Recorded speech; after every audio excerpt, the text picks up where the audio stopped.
अस्सलाम वालेकुम। कैसे हैं आप सब लोग? आई होप सब बिल्कुल ठीक ठाक फिट एंड हेल्दी होंगे। तो जी आज की वीडियो में मैं आपके साथ शेयर करने वाली हूँ हम दोनों यानी मम्मा और बेटी के जो ट्रीटमेंट चल रहे हैं लास्ट कुछ डेज से, उसके छोटे छोटे मैंने क्लिप्स बनाए हुए थे। सोचा काफ़ी डेज से कोई व्लॉग नहीं आया तो इन सबको जो है कलेक्ट करके एक अच्छी सी वीडियो बना ली जाए। तो यहाँ पर आप जो देख रहे हैं वो एक हॉस्पिटल के क्लिप्स हैं। मैं अपना एक्चुअली आरसीटी करवा रही हूँ टीथ की, और जो लोग अपनी लाइफ में कभी एक्सपीरियंस कर चुके हैं इसका आरसीटी का, उन्हें बहुत अच्छे से पता होगा कि इसमें जो है 2 से 3 मोस्टली 4 विज़िट्स भी होते हैं डॉक्टर क्लिनिक पर। और फिर उसके बाद ट्रीटमेंट बहुत पेनफुल होता है, काफ़ी देर तक आपकी ट्रीटमेंट चलती है।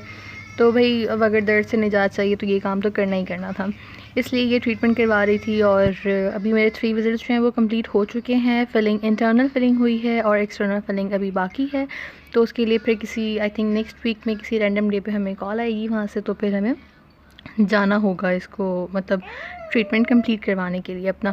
और साथ ही अभी मैं अपने ट्रीटमेंट से फ्री हुई थी, यानी कि 3rd विज़िट के फ़ौरन वेरी नेक्स्ट डे से जो है रिताज की तबीयत ख़राब हो गई है। इसे हुआ है जी पहले फ़ीवर हुआ, फिर इसको वेरी बैड टाइप ऑफ कफ़ हो चुका है, और फिर उसके बाद नेक्स्ट डे से इसे हो चुका है जी फ्लू।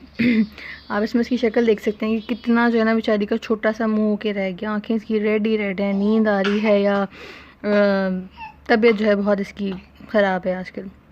तो ये इसे दिखाने के लिए गए थे हम डॉक्टर की तरफ, ये वहाँ मैंने इसकी वीडियोस बना ली थी थोड़ी सी। असल में छोटे बच्चे इतने नाजुक होते हैं कि आप इन्हें कोई रेमेडी भी नहीं दे सकते ना, किसी तरह की भी कोई भी जो बड़ों के लिए टेक्निक्स होती हैं वो आप इनके साथ यूज़ ही नहीं कर सकते। इवन इनको इनकी दवाइयाँ पिलाना इतना डिफ़िकल्ट टास्क होता है। इवन आपको क्या बताऊँ कि भाई बच्ची बेचारी मेरे से भागने लगी है, मतलब ड्रॉपर देखती है मेरे हाथ में और वहीं से इसकी जो है दौड़ शुरू हो जाती है कि मम्मा आ गई हैं फिर से मेरे ऊपर ना जल्लाद बन के जुल्म करने।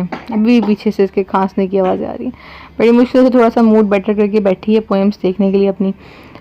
तो जी ये था मेरा छोटा सा व्लॉग जिसमें मैंने आपको अपना रीसेंट लाइफ अपडेट शेयर किया है। उम्मीद करती हूँ कि आप लोग अपनी दुआ में याद रखेंगे, और मेरी भी अल्लाह ताला से दुआ है कि वो हम सबको, बड़ों को, छोटों को, स्पेशली ये छोटे छोटे से जो बच्चे हैं हर तरह की बीमारियों से महफूज रखे, अपने हिफ्ज़-ओ-अमान में रखे। नेक्स्ट वीडियो तक के लिए अल्लाह हाफ़िज़।